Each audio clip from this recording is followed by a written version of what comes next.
Gate খোলার সাথে সাথেও আমারে করে ফেলছে।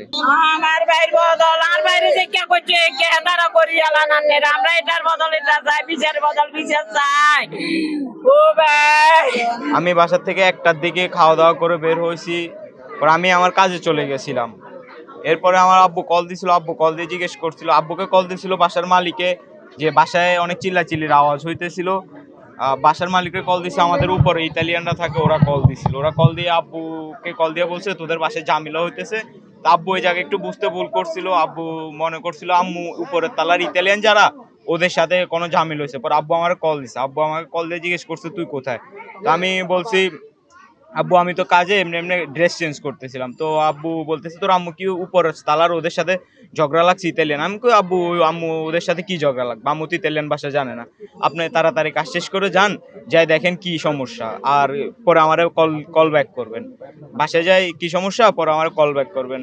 এরপরে আব্বু সম্ভবত 2টা বাজে ওই দিন কাজ শেষ। এরপর আব্বু বাসার দিকে গেছে, কিন্তু আমি এরপর 2:30 3টার দিকে কয়েকবার আমি কল ট্রাই করছিলাম, ওরা কল রিসিভ করে না, কারো ফোনে কল রিসিভ করে না। পরে আমি তো কাজে ছিলাম এই জন্য আর আমি বারবার কলও দিতে পারতেছিলাম না, তাও আমি অনেকবার ট্রাই করছিলাম কল দেওয়ার।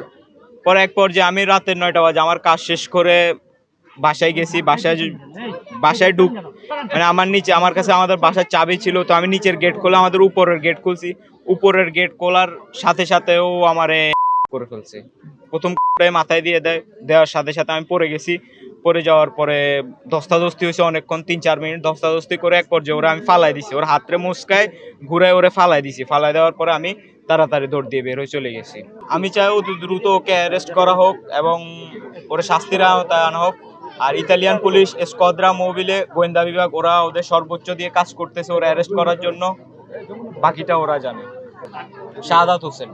আপনাদের সাথে ওনাদের সম্পর্ক কি? আপনারা শাহাদাত হোসেনকে কিভাবে চিনেন?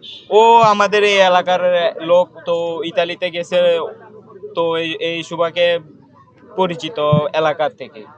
আপনার দাদা বলছে আপনাকে আগে কিডন্যাপ করছিল, এই ধরনের ঘটনা ঘটছে, ওই অভিযোগ শাহাদাতের বিরুদ্ধে।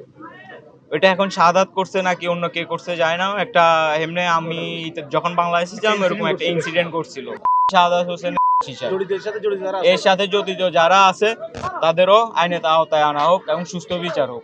আমার দাবি করে তার আমার আর কিছু আমি চাই না, আমি ছেলে হবো পাইতার ন, আমার ছেলে তো পাইতার যদি হাতে 3জন যখন খুনি করলো তখন যদি হাতে যদি চিন্তা করতে কিনা আমি কি করি এর ব্যাগে করে আমিও করি আপনার করে, আমার আর কোনো দাবি নাই।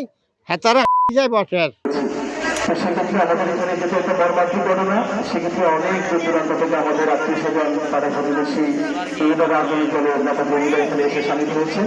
তো সেক্ষেত্রে এই পর্যায়ে আমাদের জানাজা পরিচালনার জন্য আমি পরিবারের পক্ষ থেকে সবাই অনুরোধ করছি আমাদের এই পরিবারের সদস্য অ্যাডভোকেট সাজ্জাদুল ইসলাম তামিম আছি।